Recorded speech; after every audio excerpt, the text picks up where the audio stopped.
All right. All right. We are live from Occupy City Hall in Rockford, Illinois. My name is Leslie Roth. I'm a member of the May 30th Alliance. I'm here today with Kay, another member of the May 30th Alliance. Uh, we will start this live from Occupy City Hall. This live from Occupy City Hall off the way we start off all of our lives.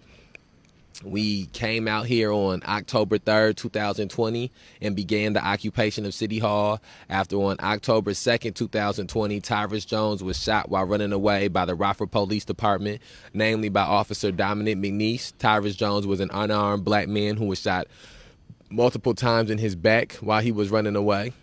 Our occupation continued through the end of November, when Officer Dominic McNeese will be found to be justified in his attempted murder of Tyrus Jones and sent back onto the force and sent back into the streets.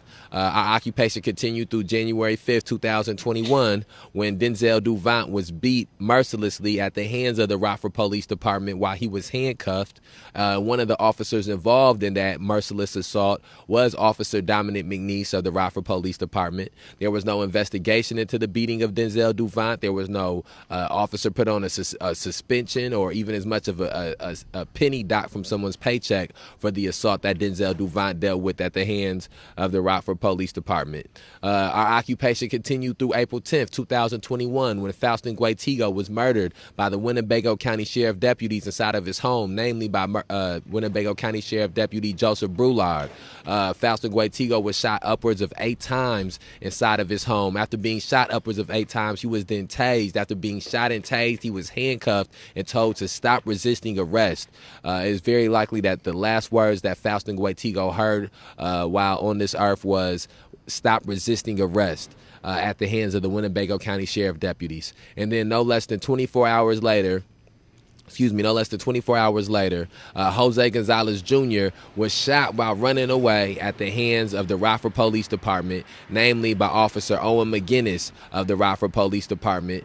And we sit here today waiting for the investigation into the shooting of Jose Gonzalez Jr. and into the murder of Faustin Guaitigo to come back and for the findings of the Winnebago Boone Integrity Task Force to be released. It should be noted that since 1990, there has been 50 plus incidents of deadly force used by law enforcement inside of Winnebago County and inside of Rockford, and every single use of that deadly force has been justified. That averages out to a little more than 2 times per year. There is a use of deadly force applied to a citizen in this community, and every single time the officer has been justified in that use of force. So we sit here with the understanding that they will most likely justify the shooting of Jose Gonzalez Jr., a 19-year-old Mexican who was shot while running away. They will most likely justify the lynching of Faustin Guaitigo in his home, an African immigrant who was killed because his life was not valued by the people who were sent in to deal with the situation.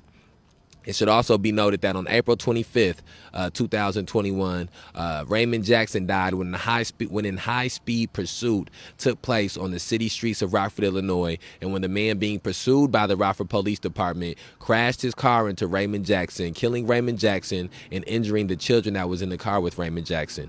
And again, the same way that the shooting of Tyrus Jones was a use of deadly force, the same way that the assault of Denzel Duvant was a use of deadly force, the same way that the murder of Faustin Guaitigo and the shooting of Jose Gonzalez Jr. were uses of deadly force, so are high-speed pursuits taking place on our city streets. Those are uses of deadly force. And we live in a city and in a county which has regularly engaged in these high-speed pursuits, turning our city streets into movie scenes, and regularly it has cost lives of innocent bystanders, of people who are not involved with the pursuit to begin with. And so what we want to say is justice for Tyrus Jones, justice for Denzel Duvant, justice for Jose Gonzalez Jr., justice for Faustin Guaitigo, and justice for Raymond Jackson. We speak about each one of those incidents at the beginning of these lives to remind people that Though you may not have empathy for all five of these situations, though someone may not have empathy for all five of these situations, maybe they may only have it for four, for three, or for two, or even for one. It becomes our job as an organization at the May 30th Alliance. It becomes your job as a community member that is participating in the struggle to end police terrorism, mass incarceration, and racial injustice. It becomes our jobs to extrapolate out how the issues for one case, which they may have empathy for, how those issues directly and indirectly connect all of these cases with each other, and how we must get rid of police terrorism, mass incarceration, and racial injustice on every level in which it exists in the community of Rockford, Illinois, and Winnebago County. So I want to also ask anybody that's watching this video right now to please share this video. Please share this video. Please share this video. I'm going to begin sharing this video. Also here in a second, got the laptop out. And so what we're going to do here is we're just going to go through a myriad of topics. I believe we got a nice little charge on the phone battery. So we'll just go through some recent events that have happened. Me and Kay will have a dialogue about some of those events. There was a city council meeting that was held today. Some things that Kay was inside for the city council meeting. So it's some things that Kay will speak on that happened in the city council meeting. There's some things that have happened around the occupation that we will speak on and have dialogue about as well. And so before we dive into those things, or I guess this could also be a diving into those things, what I'm going to do is pass this mic off to Kay, let Kay speak about a few things, and then I'll jump back in here in a few minutes. You want me to speak about the council meeting first? You just go ahead. How you want to just go ahead. Good evening. We could speak a little bit about the council meeting. I don't think enough citizens realize how much money, because of COVID and because of the cannabis money, the tax-based money, I don't think a lot of the inner city residents even understand the magnitude of the amount of money that Rockford has received. Rockford specifically received COVID money, and I know many people are thinking, well, yeah, that's great. It's great. We got the money, and I'm sure Rockford's going to put it to use. But when you look at national averages and statistics, Rockford barely had a black inner city business structure, infrastructure. I believe the numbers are around 43%. 43% of African American businesses failed or were failing during COVID. So those are astronomical numbers at a national level. So then you take those statistics, then you look at Rockford. It is undeniable that Rockford was already struggling with restaurants and other aspects, which everyone knew, but no one was shedding the light on the black community and the desperation of the black businesses and what they were going through. And I can guarantee you this, because of that, there was no major outcry from the black business sector. There was no major push to revitalize with a deliberate attempt through the citywide money. And that's key. Rockford received a certain amount of money that's being allocated for the city, but nothing was said specifically to address the black community, and that's huge. Rockford received multiple millions. Rockford also received money specifically for the cannabis. Is these things that you're talking about that happened in the meeting that they were addressing? Or? Well, in the county meeting, they were addressing certain fundings, certain funding streams that they had to approve. So they had to approve the money for a housing development for 55 and up. Now, they approved it. But there was one alderman that said, well, what about when they released this, the rental, I forget what the technical term they're using, but where the landlord can't evict people. She said, what if they lift the moratorium on rent? She said, when that happens, where's Rockford as a city going to be when that happens? And she said, should we consider that looking forward, because it's inevitable, it's going to happen? Shouldn't we allocate this $800,000 towards the houses for people to have the ability to purchase, so that we're not in a destitute situation in the future? And this is the money to This COVID, is right? this So they is took just that an allowance example and cut of it. money that the city had. I don't know if it was the COVID, but it was a specific amount of money that an institution was requesting of Rockford, but it got out, they approved it to go to this one entity for one development, opposed to spreading it out to help alleviate on a city level the storm that's coming with the housing situation once they lift that moratorium. And that's just one example. Um, all, without giving a play by play, you can watch the whole program on television. But what I would urge people, well, you can watch it online. I would urge people go to the council meetings so that you can see what they're voting on, see the amounts of money that they're either asking for or spending, and get involved on that level to hold the politicians accountable. Yeah, that's one.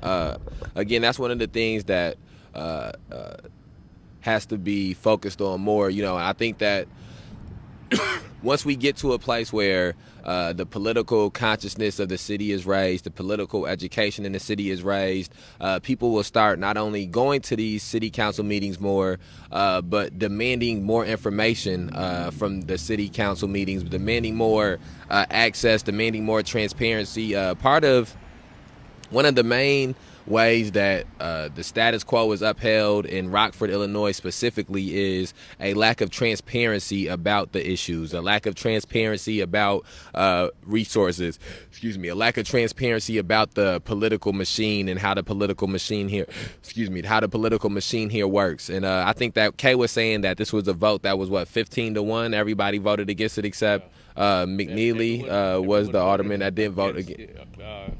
Voted for it. Everybody voted for it except for Alderman McNeely. And no one even raised a question about, well, when they lift the moratorium, Right. we don't have a funding stream Right. allocated And for the city to absorb the impact and the shock of evictions. Because And yes, I'll get the mic back to you so that way you can be heard while you're saying that. But I think the important thing right now for us is, again, because of, we want to make sure that we're not giving any information without all the specificities, because people are listening to this that may not go to a city council meeting or may not sit in a city council meeting. So we want to try our best to be as specific about all the information that we're giving as possible. But as far as having a general conversation about the reason in which there is a lack of community participation in these city council meetings, one of the main reasonings is because the city council does not have a desire for it to be a community participation. You can speak, it's been different points in time in which, especially after police, yeah, for sure, especially after police involved murders have taken place, or some type of racial injustice has taken place, in which people have tried to come out and participate in these meetings, in which people have tried to come out and speak in these meetings, and they have all these barriers set up to disincentivize people from contributing. It was one person who told me about times when they were going to these city council meetings in which the administration that was in at that current time asked them, what can we do to get you guys to stop coming to the meetings? What can we do to get you to not only stop coming to the meetings, but to stop speaking out at the meetings? And so that lets you know that was something that was bothersome to them. As it stands, multiple members of the May 30th Alliance, right now Kay's the only one who can go into these meetings without a violation of a no contact order. Multiple members of the May 30th Alliance have no contact orders with people that are part of the current Rockford government administration who take place in the city council meetings themselves. And so we can't even go into these city council meetings without it violating a court order. And again, those things are all done with intent, specifically because we were going to these city council meetings, because multiple members of the May 30th Alliance were speaking at city council meetings, because again, one of the false narratives that gets pushed around is this idea that we have no desire to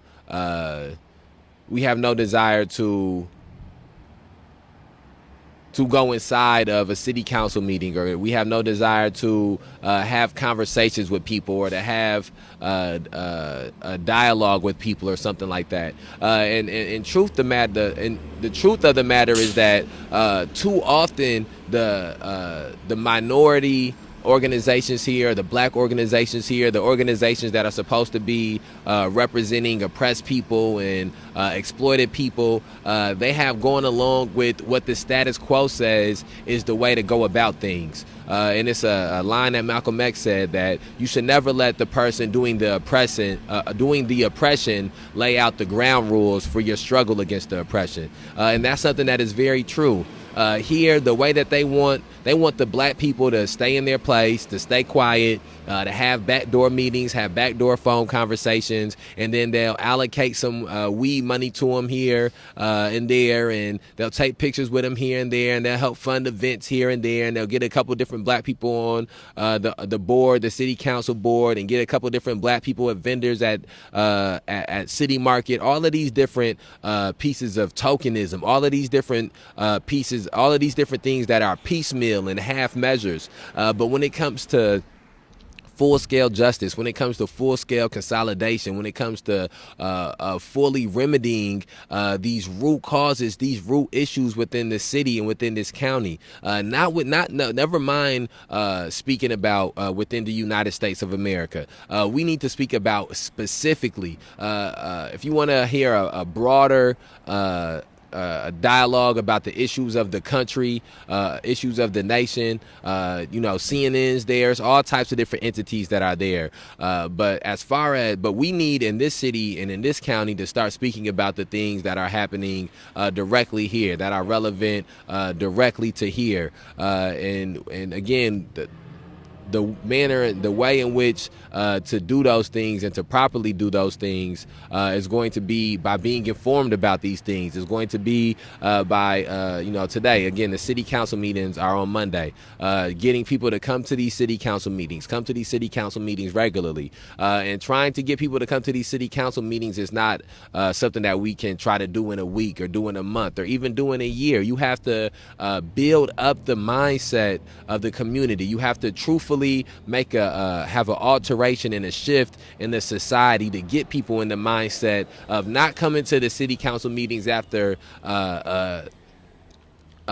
action of police terrorism has occurred, or after someone has been killed in the streets or shot in the streets, but getting us to come there beforehand, getting us to be proactive about it, so that way when an issue does manifest itself, not only can we have the receipts for us having been here speaking about this the whole time, but we are already starting with a strong base of people, and then we can be adding to that base, and that's essentially what it is that is happening, outside of City Hall. That it is what it is that we are building is we are building a base that is not waiting to react, that is not waiting for an event to happen to come together. We are constantly organizing, constantly mobilizing, constantly strengthening this base. And so when these events happen, instead of having to go and grab everybody and try to get everybody together and get everybody on the same page and figure out what to do here, we're already in the process of doing things. Instead of having to try to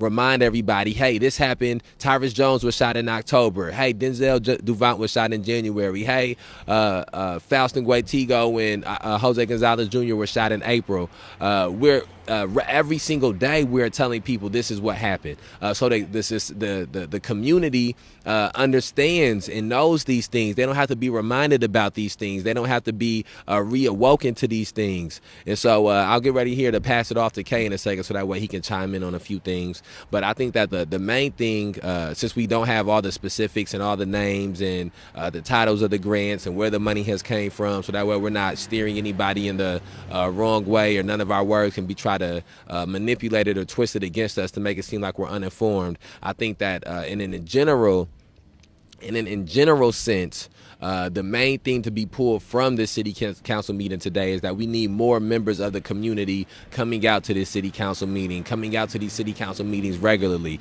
We need more members of the community actively beginning to keep receipts on these actions and the votes of these alder people and the statements that these alder people are making. I've heard a rumor that these alder people shop online during city council meetings.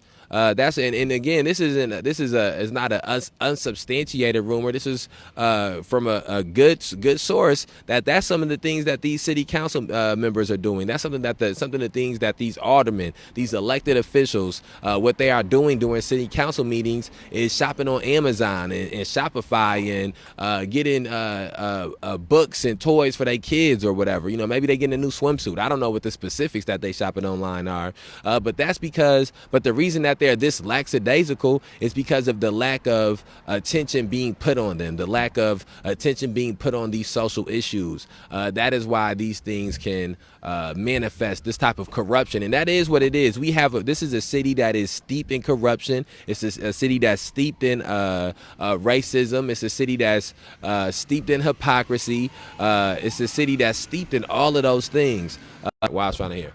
And so here, I'm going to pass it off to Kay. Let Kay speak about a few things. The point that's overwhelming in Rockford is this. The emphasis on the black community showing up in support to hold the city officials accountable is slim to none. Now, the reason why I'm bringing that up, it's not like this is, I'm telling some, black community secret that the white community doesn't know. I'm saying it because it's very openly understood that we don't show up. So it's not like I'm saying something where they're going, wow, we didn't know that about the black community. They know it, they understand it, and it's expected. So the urge for the black community to show up and really sit in the discussion of allocation of funds, you can't complain after the fact when you don't have anything substantial put in your neighborhood, put in your district, when you weren't there when the money was being handed out in the first place. Well, you can still complain. You can complain, but my concern psychologically is it's a more of a valid point that when you see the money coming to the table and you're there to watch it, and then you're there to see the pie being cut, and then you're there to see it distributed. And we want to make sure too, so a lot of these things are bigger than money. These are issues yeah. But the emphasis of a lot of what they're discussing is leverage and the continuation of a lot of the money in specific terms on a political level in Rockford, and you can see it in the meetings, but this is how it should be understood. A lot of the money is to continue a course of action that has already been set in place. So some of the money is to continue spending for roads or continue a project like they're looking at eventually a project for a bike path. So it's either establishes something brand new, or it's spearheading continued funding to keep something actively going in the city. So a lot of the money is not seed money, but to the black community, it really is seed money, because speaking to the heart of the needs of the black community, there are areas that still don't have sidewalks that has to be addressed by the city. There are areas that have extremely bad roads that have to be addressed by the city. So it's an off balance where in conversations, other areas are talking about it's like light years away in conversation, because other areas are past, nice roads, beautifying roads, or sidewalks. They're so past that because they've had it for so long. It's already been a part of a budget in the past that it's not new allocated money. And now the funding that they're talking about is to add on top of what they already have and to continue the momentum. The black community really needs the momentum to get a decent start. And I feel, just my perspective, from what I've observed in Rockford, by being here, by living here, not from here, but by being here and seeing the demeanor of the city as a whole, in, investigating the history of the city, the stark racism that's here, the polarization of races, because it's divide and conquer. But to see that, it's almost a sense of there's a sense of hopefulness in the minority community. I hope they take care of my needs. I hope they address the economic disparities that I see in my community every day. People aren't voicing them. So hoping is just literally crossing your fingers and hoping that they set aside some dollars for something that they may not even know about, or something that wasn't really brought to the attention of the alderman or the chamber of commerce or the council or even the mayor's office. To just hope without having any groundswell of support, it's a constant missed opportunity. I've been in Rockford for 8 years. I've seen minimal funding be allocated to the black community, but I've seen millions upon millions upon millions in the 8 years that I've been here go into the Justice Center, go directly into RPD, go into the Sheriff's Department. I've seen the police force increase while I've been here, and I've said it in other lives. For the police force to increase in the city, it's showing that something's wrong. When you see a diminishing of crime, it's showing that the infrastructure is solid, construction is solid, that the city is seeing a return on its investment. Okay, we spent this much money. Why is the money being spent? For quality of life. But again, we saying those things for people who are listening, that the reason that is happening, it is purposeful. That is what it would be false for us to think that the plan of Rockford is to try to further everybody's quality of life, to try to further the quality of life in every area of the city, try to make sure that everybody has advancement and employment opportunities. We must always remember that capitalism demands exploitation on some level. When you live in a capitalistic society, it demands that somebody must be exploited on some type of a level.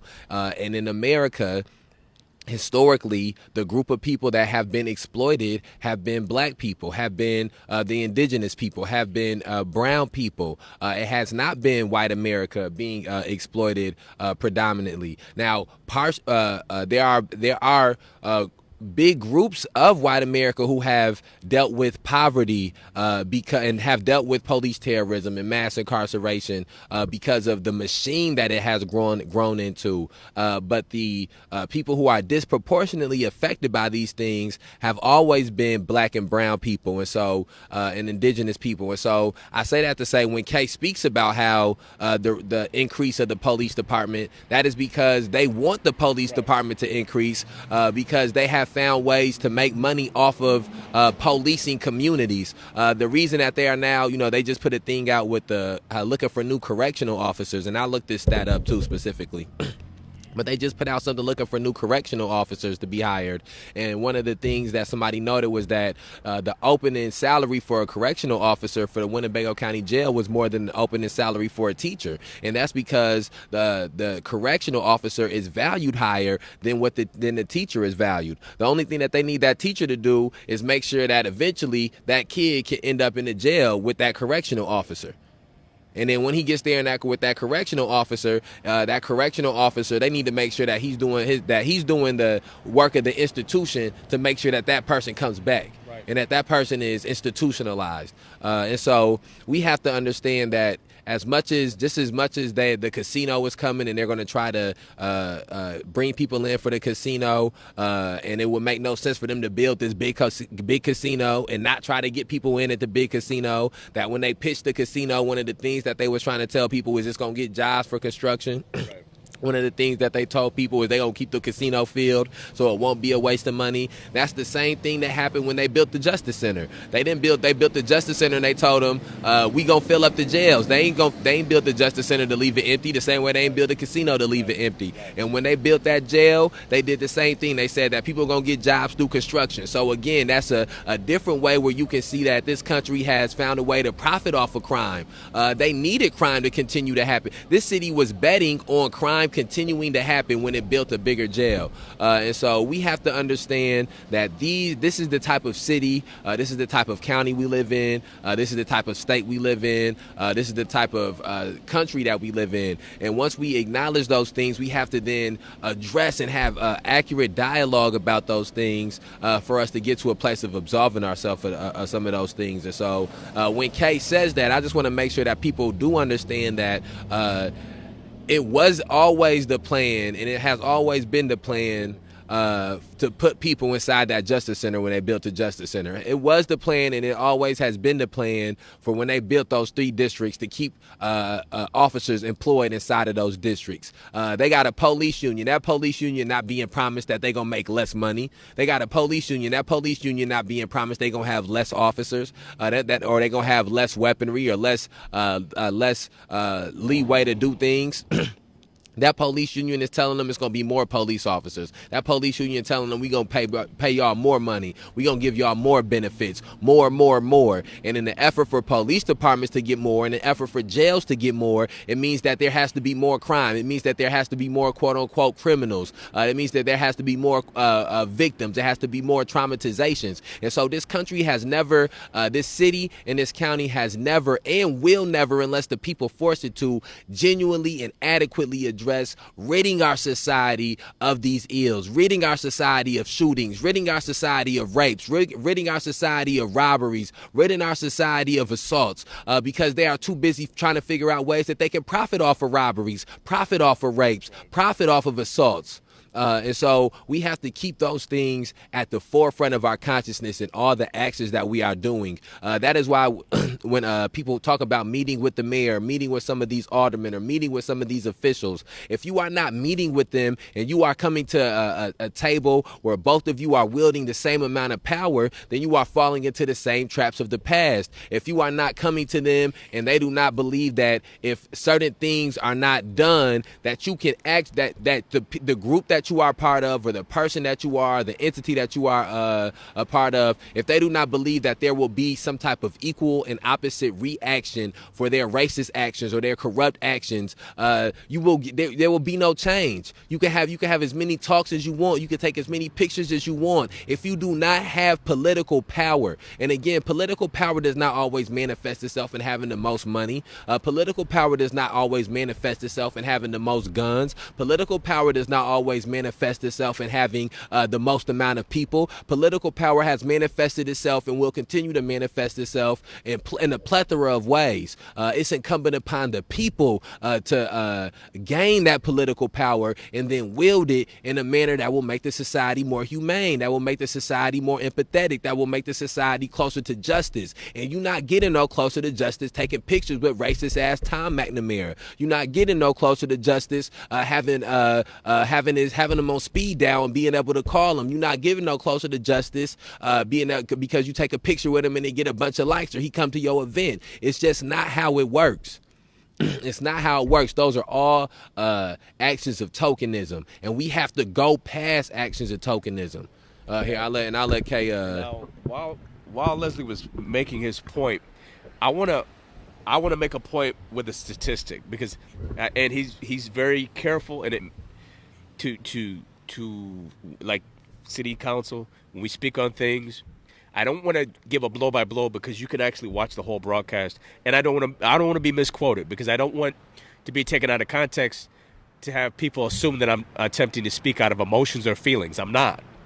I just want to speak on facts, statistics. Facts and statistics. Facts have no bearing on how a person feels. Facts have no bearing on if it makes you feel good, if it makes you feel bad, if it makes you feel angry. A fact is information that's present. How you respond to it is how you respond to it, but it doesn't a person's feelings about it don't make it relevant. A fact is just a fact. It'll be that way. Now, I want to make a point to what Leslie is saying in regards to the city in its current state, but also he brought up the Justice Center, literally this way, and he brought up the casino that way. Now watch this. Watch this. It's not my opinion. Study. Rockford ranks 8th worst city for African Americans to move to. I'm going to repeat that. Wait for the motorcycle. We're going to let the motorcycles go by. I'm going to repeat this so that people understand, the black community and the white community, the people under the sound of my voice, that you understand the condition that Rockford is, where it's not an all-inclusive city. Because if I would have said this without a statistic, people would say, well, that's a matter of your perception, or that's just how you feel. No, Rockford is not an all-inclusive city based on its political structure and its economics. It is not all-inclusive. Rockford has not come to the moral standing of understanding that the city literally is all or nothing. Either we all come together for a more vibrant future. When I say future, I'm talking the next 60, 80 to 100 years from now, that Rockford, it's an all or nothing. If Rockford cannot deny the black community or minorities in this city and say we're still going to have a vibrant city without them, it's not possible. Rockford ranks 8th worst city for African Americans to move to. Let that sink in. So if you hear black people saying, it's difficult in Rockford for me to get ahead, or there's a lack of political commitment for me or representation for me, it's not the answer isn't, well, that's just your opinion, or that's your perception.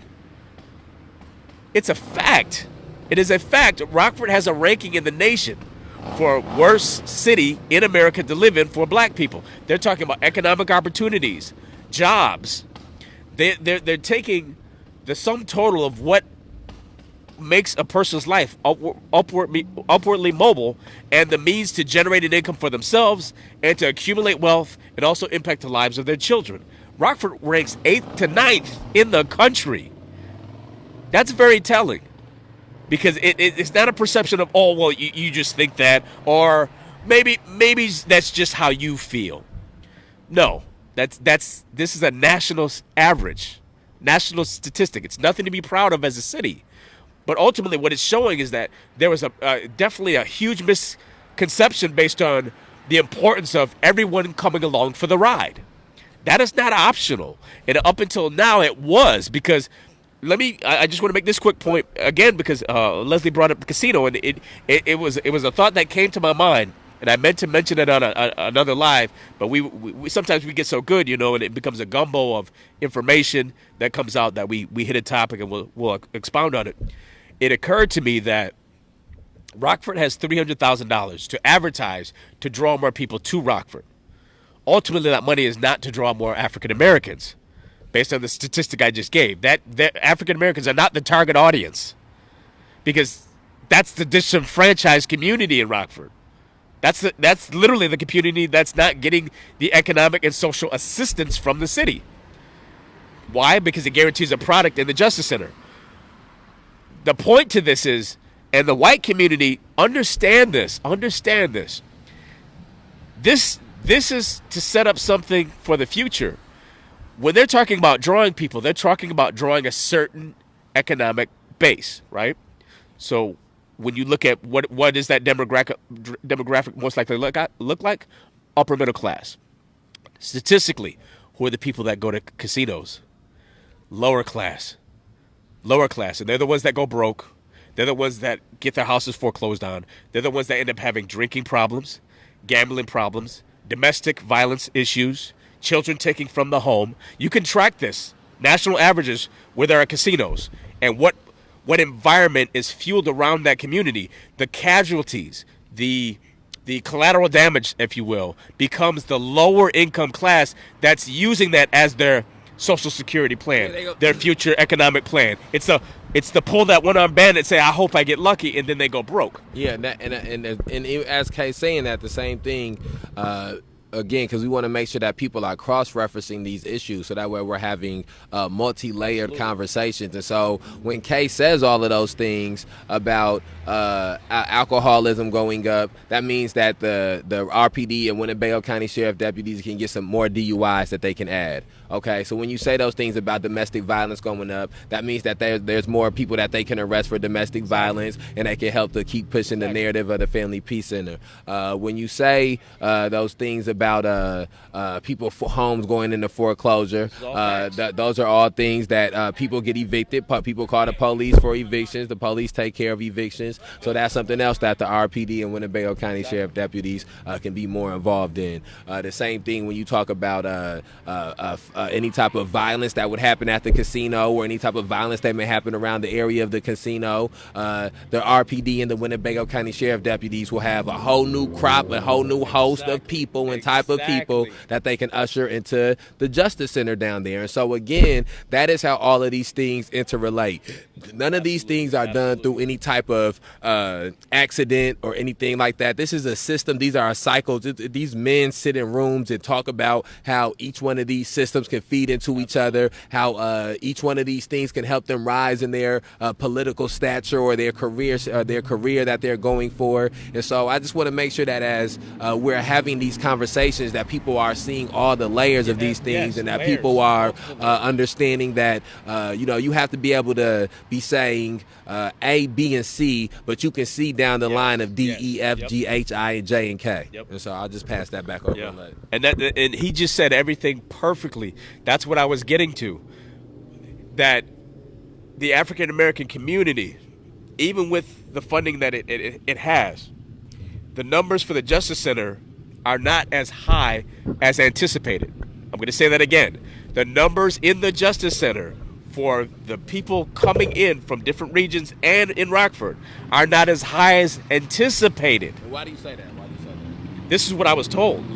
I was told that the numbers were expected to be even higher. Who was it that told There was a lawyer. One day we were actually at the Justice Center, and I had a conversation with some people that were actually knowledgeable, and they even worked with the county or worked in the Justice Center. So these are not just regular citizens. These are people that work in the community that were saying there's a certain number that they strive for the I don't know the actual term, but the occupancy of the Justice Center. And at times it drops. It'll ebb and flow season wise, time of the year, but overall the numbers based on Rockfordians as a large impacting number is lower at times than what was actually anticipated when they rebuilt it. Because remember, they built it larger, meaning they were, as Leslie had said earlier, they were anticipating more incarcerations with building it larger, and they were anticipating being able to accommodate people being brought here from other areas of Illinois. I hope people understand that's a large part of what happens in the Justice Center as well. People are brought here from other parts of the state, and they are sent through the Justice Center. So there's an aspect of revenue that Rockford gains from that building at the cost of a social soundness or a social stability. For the sake of all involved, I was told today by a lieutenant officer, and he said this, and it made so much sense. He said, here we are as a city advertising for more people to come to Rockford, but it's a hard sell to advertise more people coming when the same people can Google the crime rate and see a high crime rate. So you have a self-defeating struggle here. He didn't say this part, but this is what I was aware of. You have a self-defeating struggle here in Rockford where we have the crime rate that they desire to have people in the Justice Center for economic gain, but social disarray. But then now you're trying to flip it to advertise, hey, come to the city. But now people are seeing the monster that you created and saying, that's a tough sell because your crime rate is high. Yeah, and that's Kay saying that, again, you have to think that at the same time they're spending $300,000 for this media, this PR campaign, and we'll actually look that story. We'll look that specific story up. Sorry, Kay. They're spending $300,000 for this media campaign. This time last year, they were having news stories coming out speaking about how they were spending $300,000 in overtime to police protesting.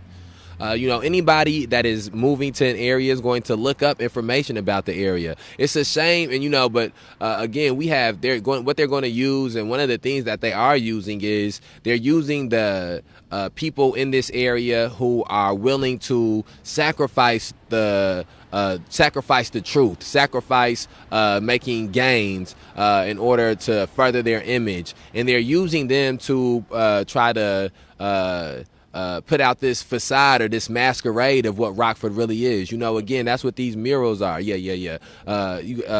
pull it. That's what these murals are. These murals are a masquerade of the truth, a masquerade of what the facts of the nature really is. And we live in a city that has historically miseducated the people inside of this community. We live in a city that has historically misinformed, historically segregated, historically oppressed, historically exploited the members of this community. It has never been, and that's not something that is my opinion or something that I believe. These are things that are documented facts. The RPS School District 205 versus the People Who Cares lawsuit is a real thing. The fact that police officers in this city regularly assault the citizens is a real thing. The fact that police officers in this community regularly use deadly force on members of this community and are always justified for it are a real thing. And all of these things, and the racism of this city, the racism of this community is a real thing. The fact that the Ku Klux Klan marched on these streets, that is a real thing. That's not something that I'm imagining or something that I'm creating with my mind or some type of belief that I have. These are things that are all factual and truthful about this city and about this county. The fact that police officers in RPD pull people over 3 times as often as pull black people over 3 times as often as they pull over white people is truthful about this city. And when you look at some of the other cities in this county, the numbers become even more preposterous. And so again, that lets you know the type of bed that has been made from generation to generation of people who are in positions of power or in positions of authority in this community. They have led to the type of violence that we see in these springs and these summers. When it gets warm out in this city and in this county, just like in most of the big cities in America, big inner cities in America, the violence goes up. That is not because it has to. That is not because it is inevitable. It is because these systems that have been put in place, these institutions that have been put in place, these dominoes that have been set up, that's the time that they fall. That's the time when those things all fall regularly. And again, I'm saying those things to say that we have to understand that when we see, if you have a child that you care about and you see them doing repeated behavior, as the person trying to get that behavior to be altered, you don't repeat your pattern of of discipline. You don't repeat your pattern of reacting to their actions as you're trying to get their actions to be different, or else it is inevitable that you will continue this same cycle over and over again. And I say that to say that in this country, regularly what has been done to try to deal with violence has been more violence. It has never been trying to absolve violence. It has never been any type of true desire to rid violence out of these streets or out of this country. It has been a way to try to profit off of violence. It's the reason that it's more jails built than it is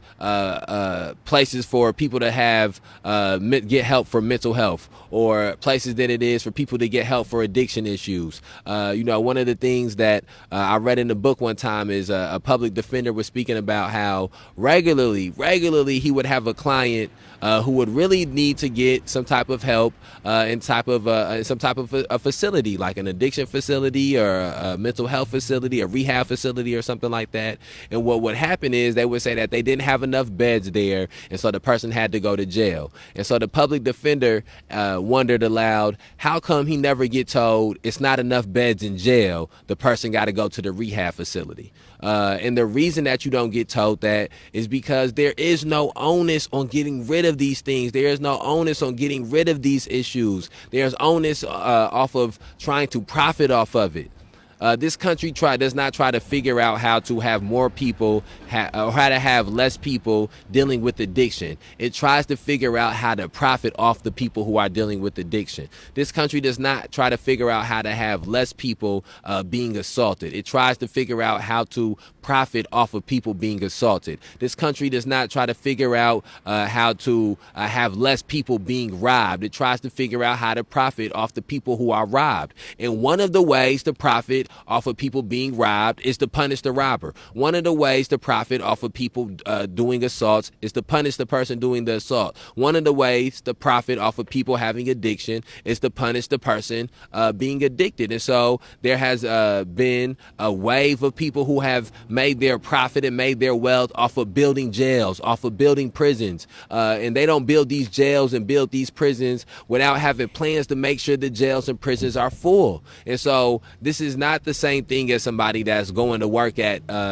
McDonald's or Burger King, and and so again, we're bringing up all of these things to say that you can't just look at jail as this place where bad people are put. You can't look at it that way, because that's not what it is.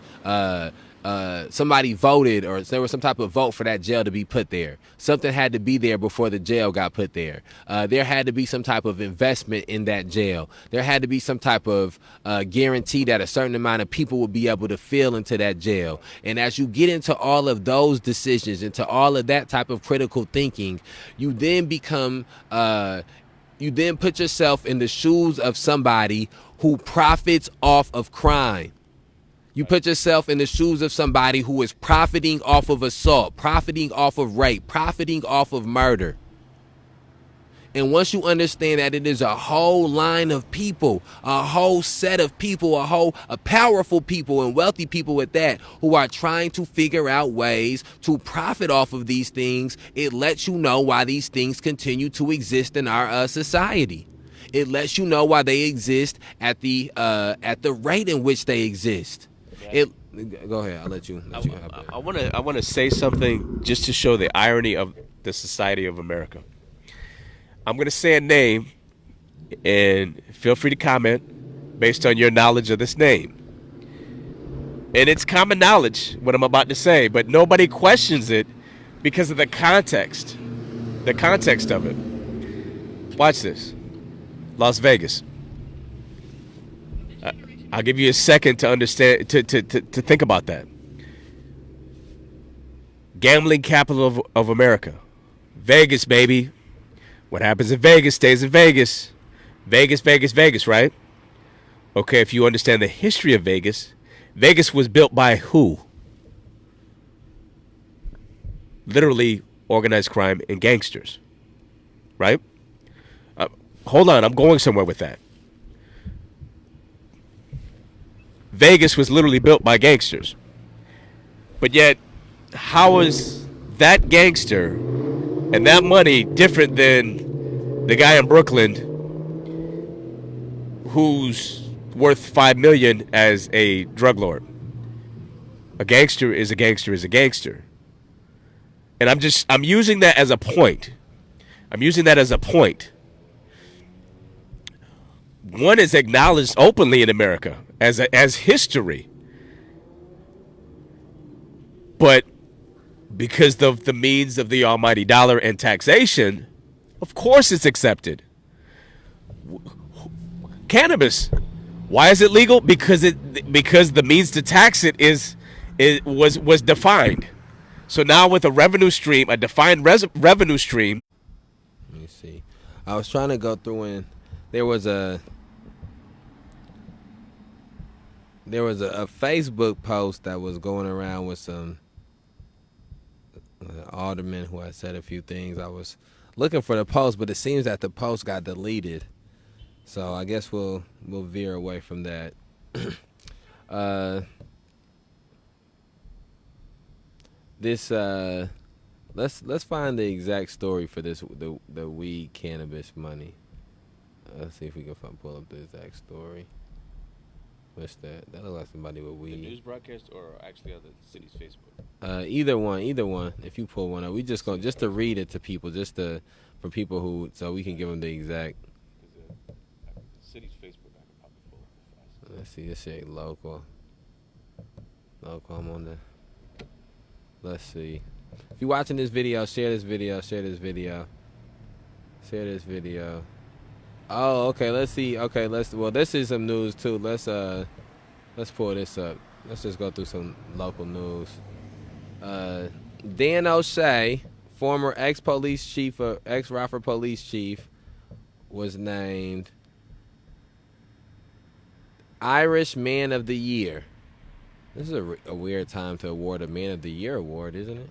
It's like mid-year. Is that normal to award a Man of the Year mid-year? No. And that's sort of like counting your eggs before they hatch or something like that. Well, something crazy happened in the next 4 months. What if somebody do something spectacular? What if an Irish man solved cancer in Rockford? Well, he won't be a cop, so they ain't gonna love him like how they love cops. They got a picture here on this the news article with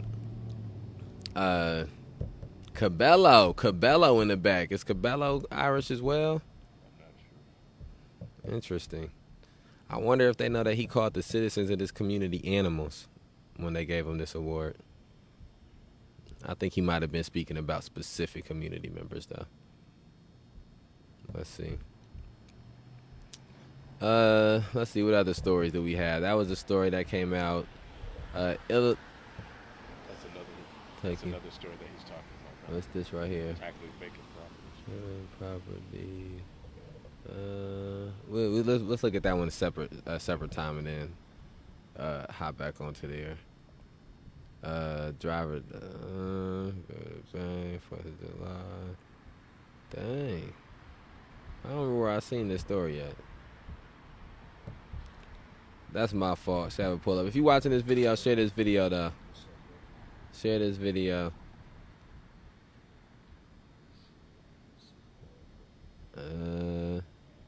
Dang, that's crazy.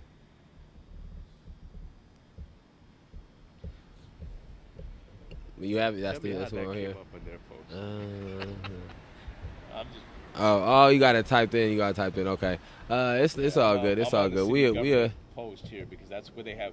If you want to know where the cannabis tax money is, let me just type in even cannabis. Like tonight's council meeting, go to. I call it weed. I call it weed money. I don't even be calling it the cannabis tax money. Is actually listed on here. They have a live that's basically on repeat that you can watch. Is it Kyle in the live? You know who all in the live? Kyle Saunders is a racist. Todd Cagnoni is a racist. I don't know. How do black people be in there? I wonder how. Let me ask this too. Maybe somebody know. I couldn't sit next to no white people that was doing shit like tearing down memorials to black people and doing shit like having people arrested. I couldn't do it, man. Damn. But I should be able to just type in weed money. Rockford weed money. It should just pop up. But I know that, so there you go. Oh, wait, it did. Something popped up. Oh, shit. No, that's not what I'm looking for. Let me see. Let me stop. Let me do this. Okay, my fault. We a little off the rails right now. Okay, here we go. Found it. Okay, so city officials on this is a week ago. I think a week ago or like a week and a half ago this story came out. City officials on Thursday will invite organizations, businesses, and nonprofits to apply for $400,000 worth of cannabis-funded grants. Called the Rockford Regrow Grant. And let's point this out too. They got way more money than $400,000 worth of tax money. They off of weed. All right, the local weed man making more than $400,000 on tax through a year on weed, man. Stop it. That's the amount of money that they're choosing to allocate right now. They should be giving all the money. Any money made from weed should only go to black and brown communities based on the way that they done stigmatized and criminalized and victimized and traumatized and dehumanized black and brown communities about these things. But $400,000 is what they got doled out. And we should also say, before we even get deeper, like one of those movies, you watching a movie and a scene happen and then they like give you some type of backstory or some type of, they fast forwarded or something. We should say this: the $400,000, even though people might be applying on Thursday, they already decided where the $400,000 going. All of it, every single dollar, they already decided to where they going. It ain't no surprise. It ain't nobody that's gonna put in their bid and it's gonna be some type of shock or something. They been picked it out.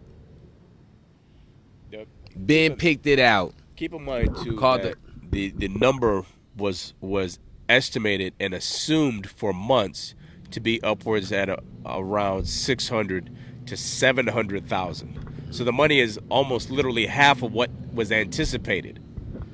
All right. Okay. Called the Rockford Regrow Grant Program.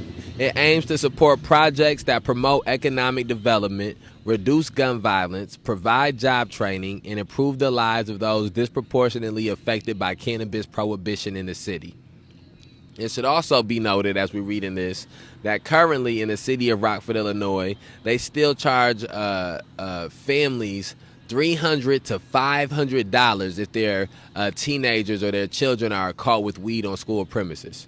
So as they're saying that this Rockford Regrow Grant Program is to support projects that promote economic development, reduce gun violence, provide job training, and improve the lives of those disproportionately affected by cannabis prohibition in the city is still disproportionately affecting people's lives from cannabis prohibition.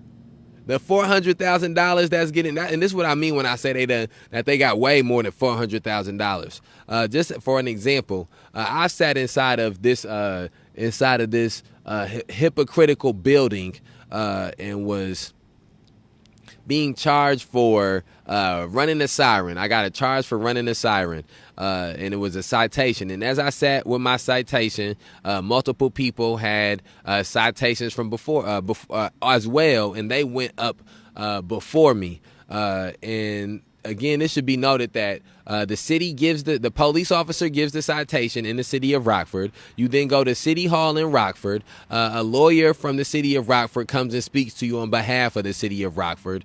There is a person who decides, I don't even know, a hearing officer. There's a hearing officer who also works for the city of Rockford who decides whether or not you will have to pay the fine that you are given. So this is just one big kangaroo court. It's one big racket that they have.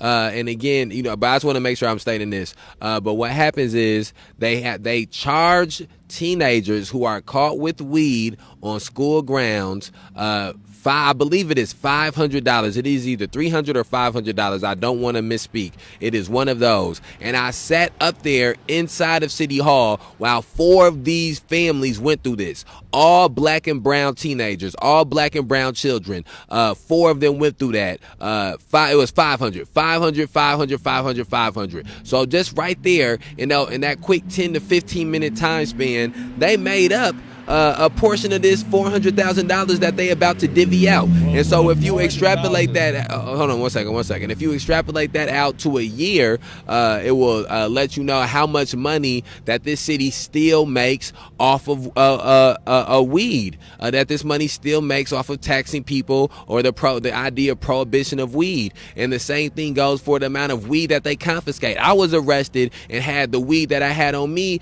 confiscated and taken. I was given no ticket for having the weed. There was no statement made or question of asked if the weed was gotten legally or illegally or whatever, illicitly, whatever it is. But my weed was gone. And so that means that somebody smoked my weed. Either my weed got smoked by the cops or my weed got sold by the cops. Either way, that lets you know that there's more corruption happening with weed just on the streets on a hand-to-hand basis. And so whatever number that they give out is bullshit because they are still in the process of profiting off of weed. They still making more. They still making money off of weed. Tom McNamara's Big Worm. Tom McNamara is out here like Big Worm, and some of these black organizations and some of these black quote unquote leaders is out here like Smokey and the different weed dealers that he got on his block that's getting distributed this money. Meanwhile, they status quo is continuing to have black people be exploited in this city and oppressed in this city, and the mayor just want to go around and take pictures. Well, the 400,000. Yeah, I'll let you know. 400,000 is the surface money that Rockford sees, because the money, specifically the number that they gave, that 400,000, is from 2 dispensaries. But Leslie is spot on about everything else. The amount of revenue generated based on incarceration or things still affiliated with cannabis is alive and well. So they're generating. There's the visual money, and then there's the invisible money. The invisible money is still very large and very lucrative for incarceration. So the 400,000 represents. This is what I believe it speaks to this a little bit in the article, but the information is based on the tax base of the 2 cannabis dispensaries in Rockford. Now, in the state, depending on the area, hypothetically, this number is going to be higher or lower based on how much money was made in those specific dispensaries and how many dispensaries they had. Right. But they're saying, for us, the visible money directly related to the tax base of the cannabis money is 400,000. But I'm sure that 400,000 has been eclipsed by what you're saying. No, but I was only speaking to the 400,000. Yeah, they made more taxing weed in Rockford from those 2 dispensaries than $400,000. That is not true. That is not factual. Anybody that knows how weed is sold and how these lines was, they made more than $400,000 in tax money. Anybody who thinks that Rockford and the city of Rockford government and the state of Illinois government, which would also be in some type of coordination with this, are dealing with the weed money on the up and up, are out of their fucking mind. Don't nobody deal with weed money on the up and up, and definitely not the fucking government. Well, based on the language of how they explained where the figure came from, and this is how it was explained. Based on well, here let me go through this, and then we go through this, because again, that's okay. So we get to here. We on Rockford Community and Economic Development Director Carl Franzen said, although the grants are designed to benefit communities that have been most affected by the war on drugs, the parameters were purposefully left broad to allow for innovation and creativity. Now think about that. See, that's exactly what I'm saying when I say that anybody who thinks that the government is dealing with this weed money on the up and up is out of their fucking mind. The